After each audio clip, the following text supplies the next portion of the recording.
ओम श्री महाकालेश्वराय गुरुवे नमः। अमरेश्वर महादेव लिंग की स्थापना, उनकी महिमा की कथा को श्रवण करते हैं महाराज। पूर्व काल में प्रजापति दक्ष की दो कन्याएं दिति और अदिति महात्मा कश्यप जी के साथ उनका विवाह हुआ था। अदिति से देवताओं की उत्पत्ति हुई और दिति से देवतियों की। उनमें से बड़ा भारी और वैर उपस्थित हुआ।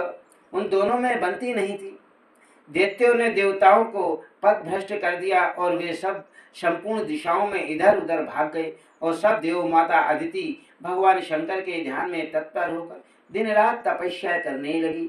इस प्रकार व्रत में स्थित हुई अदिति देवी के आगे धरती फोड़कर एक शिवलिंग प्रकट हुआ। इससे उन्हें बड़ा भारी प्रसन्नता हुई और अनेक प्रकार के मंत्रों के द्वारा उनकी स्तुति करने लगी। उन्होंने साष्टांग प्रणाम किया। इसी समय आकाशवाणी हुई, हे कल्याणी देवी, तुम मनवंचित वरदान मांगो। तब अदिति माता बोली, हे श्रेष्ठ शिव शंकर, मेरे पुत्र देवता युद्ध में दैत्यों के द्वारा मारे जाते हैं, अतः आप उन्हें अमर बना दें। युद्ध में दानवों के द्वारा उन्हें अवध्य कर दें कि वे मारे ना जाएं। तब भगवान शिव शंकर बोले, हे शुभे, जो मेरे इस लिंगमय विग्रह का स्पर्श करके युद्ध में जाएगा वे 1 वर्ष तक शत्रुओं के द्वारा अवध्य रहेंगे, मारे नहीं जाएंगे। दूसरे भी जो भी मनुष्य माघ कृष्णा चतुर्दशी फाल्गुन की शिवरात्रि को एकाग्रचित होकर यहाँ पर जागरण करेंगे वे भी 1 वर्ष तक निरोगी रहेंगे, उन्हें कोई रोग नहीं होगा। जो इस शुभ देव स्थान में आएगा उसे मृत्यु दूर से ही छोड़ देगी, उसे मृत्यु नहीं होगी। यह सुनकर अदिति ने मरने से बचे हुए अपने पुत्रों को बुलाकर शिवलिंग का दर्शन कराया और उनके महामात्य का वर्णन किया। तब देवता और शिवलिंग को प्रणाम करके प्रसन्न होकर अस्त्र शस्त्र लेकर दैत्यों पर आक्रमण कर दिया। देवताओं को सहसा युद्ध के लिए आया हुआ देखकर दैत्य भी गर्जना करते हुए क्रोध में भरकर आमने सामने युद्ध करने लगे। उस समय देवताओं का दानवों के साथ भयंकर युद्ध हुआ। उस संग्राम में अनेक प्रकार के अति क्षति पहुंची। देवताओं ने बहुत से दैत्यों को यमलोक पहुंचा दिया। जो मरने से बच गए थे वे स्वर्गलोक छोड़कर समुद्र में जाकर छिप गए। इंद्र ने अपना राज्य प्राप्त कर लिया। शेष दानवों ने उस शिवलिंग की महिमा का पता लगाकर शुक्र जी से पूछा।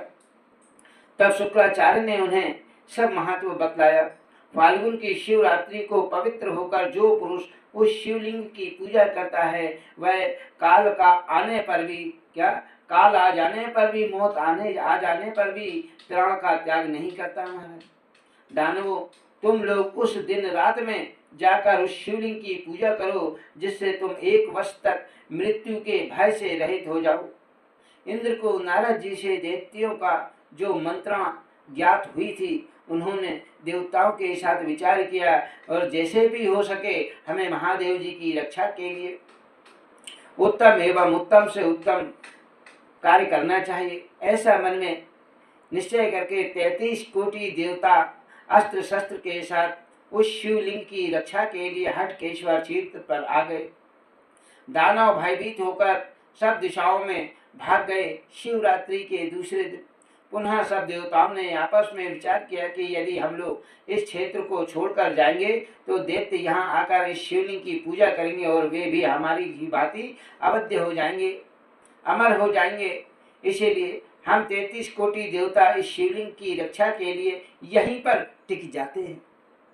देवता इंद्र के साथ स्वर्ग में चले गए। ऐसा निश्चय करके 8 वसु, 12 सूर्य, 11 रुद्र और 2 अश्वनी कुमार ये 33 कोटि देवता है जिन्हें हम गलती से 33 करोड़ बोलते हैं। महाराज ये 33 प्रकार के देवता उस शिवलिंग की रक्षा के लिए हटकेश्वर क्षेत्र में निवास करने लगे और बाकी बचे सब इंद्र के साथ स्वर्ग को चले गए। प्रभावशाली अमरेश्वर शिवलिंग का पूर्व काल में अदिति देवी के द्वारा स्थापित हुआ था, जिनके दर्शन मात्र से जो मनुष्य इस पृथ्वी पर देह को धारण करता है वह 1 वर्ष तक उसकी मृत्यु नहीं होती है।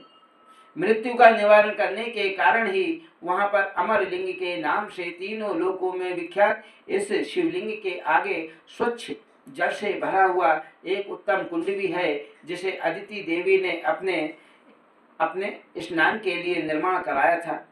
जो मनुष्य उसमें स्नान करके उस शिवलिंग का दर्शन करता है, उसी दिन रात में वहाँ पर जागरण करता है, वह 1 वर्ष तक अपमृत्यु, उसको कभी 1 वर्ष तक अंदर उसमें मृत्यु नहीं आएगी, मृत्यु को प्राप्त नहीं होगा, सारे रोग दूर हो जाएंगे। यह अमर शिवलिंग की महामात्र की महिमा और उनकी कथा है। हमारा बोलिए हर हर महादेव। ऐसी सुंदर कथाओं को जानने के लिए इस चैनल को लाइक सब्सक्राइब अवश्य करें।